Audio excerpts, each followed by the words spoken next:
Hey, what's up, YouTube? It is early Monday morning. I don't know, about 1:30 in the morning-ish. And I'm going to try something super low tech here. I have no way of seeing that screen. I don't know if it's working. I'm just stuck the phone in my shirt pocket. I got a Bird rental scooter. And let's see how this works. See if I get me some high-quality vertical video while I fly through the Tempe Beach Park.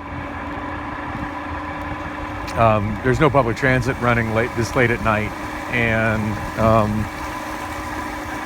don't feel like spending the money on a lift, and it's a little farther than I feel up to walking.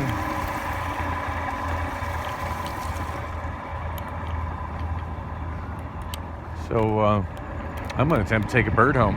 I don't know what it's going to cost, but I'm not stressing it. I'm not stressing. I'm sure I got enough. I probably got money sitting in my Bird account, to be honest. Last time I rode a Bird was when I was down in Santa Monica. So I had a pretty fun night tonight. And if you didn't see the last two vlogs, they were from earlier today. Had the one where I went peeing in the bushes.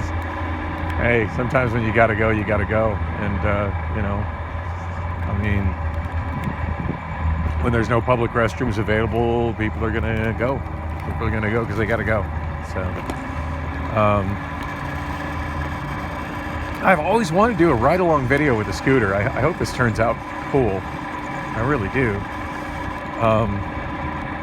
Feels kind of weird being on a scooter. I haven't rode a scooter in many months. And the only time I've ridden this particular model of Bird, and I don't know what this particular one's called, but was when I was in Santa Monica, and it was speed restricted. I don't think it went above 14 miles an hour. And this one I'm on is cruising at 18, so just a wee bit faster than I'm used to riding. My Lime pretty much cruised along. It was like speed locked at just a wee bit over 15 miles an hour.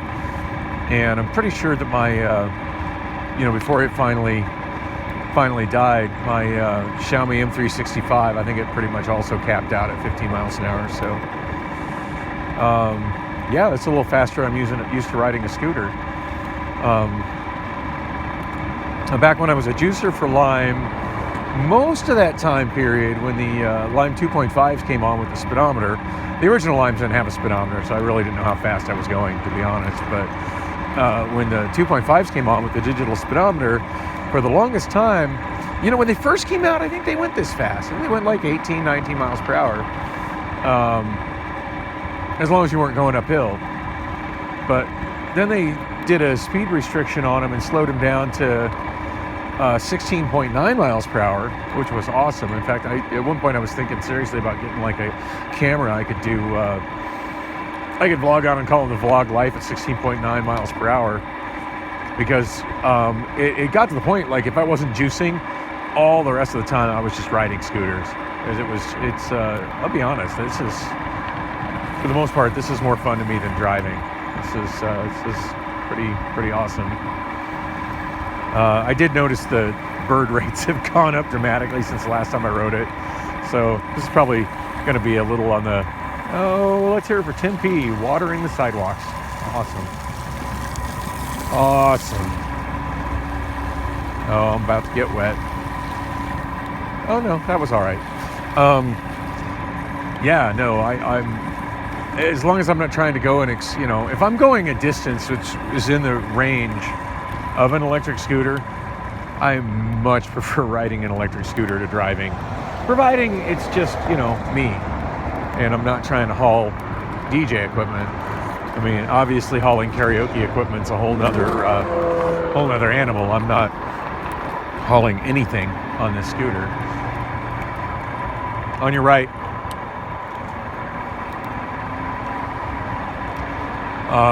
But yeah, just me and two phones.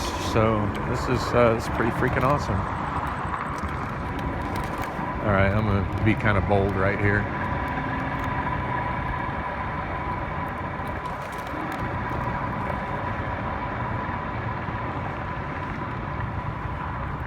Oh no, he's not obeying traffic laws. Are scooters really subject to traffic laws? I question that. I'm willing to say in Arizona, probably not. There's a bottom line, and I always tell people when people ask me, what are the rules regarding scooters? And I always tell them, bottom line, just don't ride like a freaking idiot. And I've never been, well, that shadow made it look like there was a big bump in the pavement. I want to say I've never been stopped by the police, but actually that's not true. I've been stopped twice by the police while scooting. The first time was pretty wild. It was actually before I was working as a juicer, and just when I first started riding them and just thought, they were a really fun way to get around. And for a while, like, that was my main way to ride over to Gilligan's for karaoke. As long as it was a day I didn't have to move my equipment around, because I used to do several consecutive days of hosting karaoke at Gilligan's. I'd end of my show, I'd take a scooter home and then park it in front of my place, and if a charger picked it up, then I'd ride a bus the next day to Thomas and Scottsdale, and then ride a scooter to the bar from there. And if the scooter was still sitting in front of my place, then that guy ain't getting a bus anytime soon. If the scooter was still in front of my place, then I would I think I'll go this way. If the scooter was still in front of my place, I just rent it again, ride it back to Scottsdale the next day. Just because I just really, really enjoyed riding scooters. And I take a lot of back roads. I mean, with all my experience, and I'm sure you probably noticed in some of my vlogs, sometimes I take some pretty unorthodox routes from point A to point B, but that's because I know damn near every back road in this entire city. I'm on my years as a cab driver, and then, whoa, hello branches. And then prior to my years as a cab driver, even as a child, I was always very obsessed with maps. So I used to spend a lot of time just looking at maps and drawing maps, maps of things that existed that I could try to do it, how it was from memory. But my favorite thing was to kind of imagine and reimagine. And basically what I was doing as a child was city planning, in my mind and on paper. Like I would get a map of a certain area of Phoenix that was on the, where there was parts that weren't developed, and I would just design some infill development for it. And also kind of design kind of what if freeways. I want to get on the other side of Washington. And yeah, there's not too much traffic. I'll take the bike lane. So theoretically, you should be, if you're on a scooter, you should be using a bike lane as opposed to a sidewalk. I kind of roll with common sense on that. And as I said, generally you don't get messed with on a scooter as long as you're not riding like an idiot. If you're on a sidewalk that's full of pedestrians and you're riding a scooter on it, that's riding like an idiot. But if you're on the sidewalk on Washington Street on the east end of Phoenix at almost 2 a.m, yeah, there's no pedestrians on the sidewalk. Ain't nothing wrong with it. And honestly, I mean, I'd probably be on the sidewalk if it was afternoon. But this time of day, I'm not too worried about cars getting too close to me in the bike lane. But yeah, if it was afternoon rush, I probably wouldn't want to be riding in this bike lane, just for the simple fact of, and it's a mantra I hear a lot of times on bicycle-centric YouTube videos, and that's that paint is not infrastructure. Most cyclists and myself is, I don't know, I used to be an avid cyclist. I haven't really rode a bike much at all, and God, at this point, it's probably been about 15 years. But been an avid scooter rider for, gosh, going on 4 years now. So, yeah, a bike lane like this is great right now. It's the middle of the, wee hours of the morning, and there's nobody out, and I'm just doing my thing. But at 4 o'clock in the afternoon, that little line of paint on the left doesn't do shit to protect me from cars that are coming up behind me that are often going as fast as 50 miles an hour. Yeah, not cool. Hey, look, it's the world famous Lake Girls Naked Cabaret. I love looking at naked women, but yeah, I think I'm gonna pass on that. don't really have the funds to go in there and make it rain. And I learned long ago those women, generally speaking, are they're just there for the tease. Oh, look, little urban bunnies. I hope the video caught that. There were little bunnies running on the side of the sidewalk.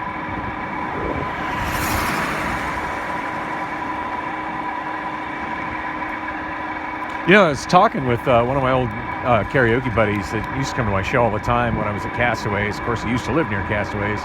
Now he lives near 414. Oh, by the way, I'm coming out of Tempe because I was singing karaoke at 414, which I've talked about quite a few times. I don't really feel like talking about 414, other than I was there singing and having some pizza and a good time. So, but anyway, one of my old karaoke regulars, singers, his name is Travis. He used to come in and sing at Castaways a lot. He used to come to Gilligan's as well. I told him about the Union Jack. Yeah, he's not going that far in North Scottsdale. I can't say I blame him. It's pretty far from downtown Tempe. But when I told him I was going to ride a scooter home, he's like, well, where do you live? And I'm like, about a mile on the other side of Castaway. He's like, oh my God, that is too far to ride a scooter. That's far. I'm like, I used to, when I hosted karaoke here, I used to ride a scooter half the time. He's like, are you serious? I'm like, yeah, it's saves me time and hassle. Saves me gas money, and it really doesn't take that long. It's a nice ride. I will say this feels like it's gone a lot faster, and maybe that's because time flies fast when you're talking to yourself. But I'm thinking I'm just feeling the difference between a scooter that goes 18 miles per hour versus a scooter that goes 15. Because if you're familiar with the Phoenix area or you watch a lot of my vlogs, the traffic light that I'm coming up on right now is 48th Street and Van Buren, which is the intersection nearest to the post office where I do all my eBay deliveries from. So, I mean, I quite regularly walk from my home to this intersection. So yeah, I'm considerably closer to home at this point than I am Middle Avenue in Tempe. And yes, I ran a red light. I looked. There were no cars coming. I mean, I wouldn't do that if there were cars and it was traffic, but at 2 in the morning, I'm on a scooter. Why should I care?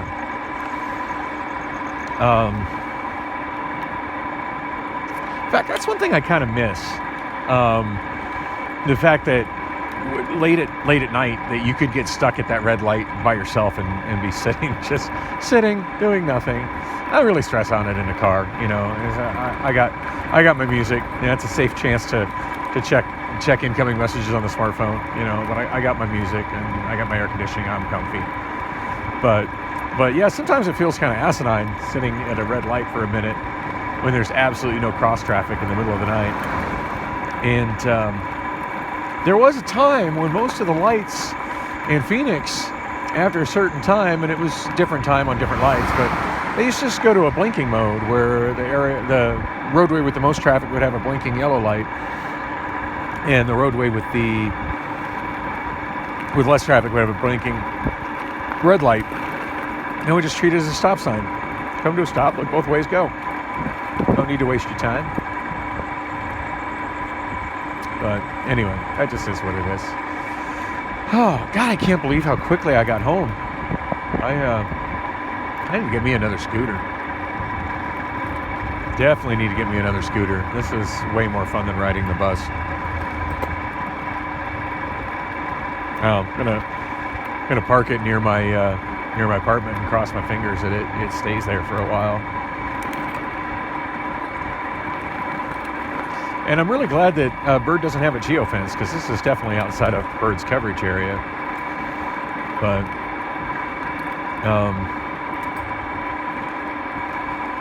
Now, I don't think Bird, like, I do think at one point in time Bird got the contract for downtown Phoenix, but then for some reason they didn't keep it. Like, when it came time to provide scooters in downtown Phoenix, the Bird scooters never happened. And some other company, I think it was Spin, ended up getting that contract. And of course, that's when I was downtown Phoenix, you know, servicing the Lime scooters. But one of the things Lime was required to do, that of course Bird would have been required to do had they fulfilled their contract, was to geofence the roughly 1.5 square mile scooter service coverage area in downtown Phoenix. That way you can't practically ride a scooter out of that area, which to me is asinine. You should be able to ride a scooter anywhere, but that's what the city council wanted. And I'm thinking a whole bunch of NIMBYs, you know, a whole bunch of NIMBYs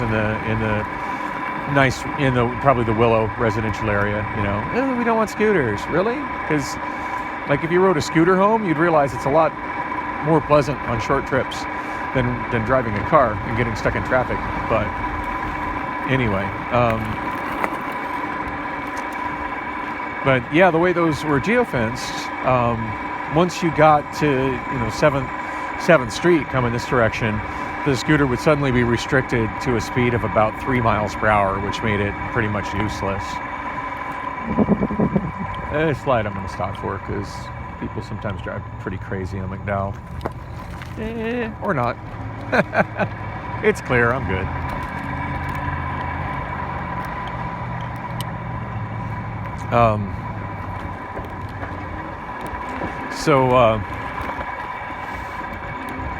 Anyway, if I remember right, like in theory, the way that was supposed to work was that the geofencing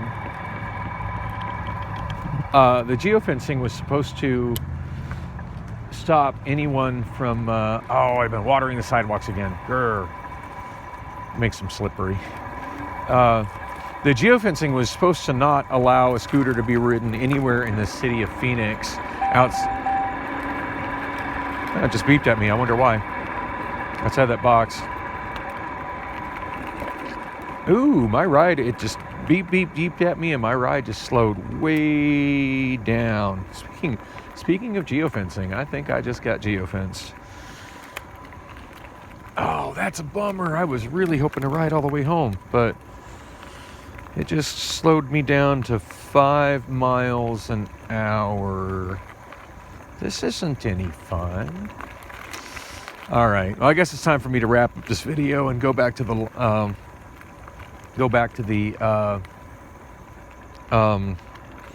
Bird app. See if I got a push-through message from Bird telling me that I rode too far. Anyway, hey, thanks for coming with me on this. And hey, it is still shooting video. Awesome. Can't wait to watch this one before I upload it. Anyway, thanks for coming with me. And yeah, that lovely Bird scooter.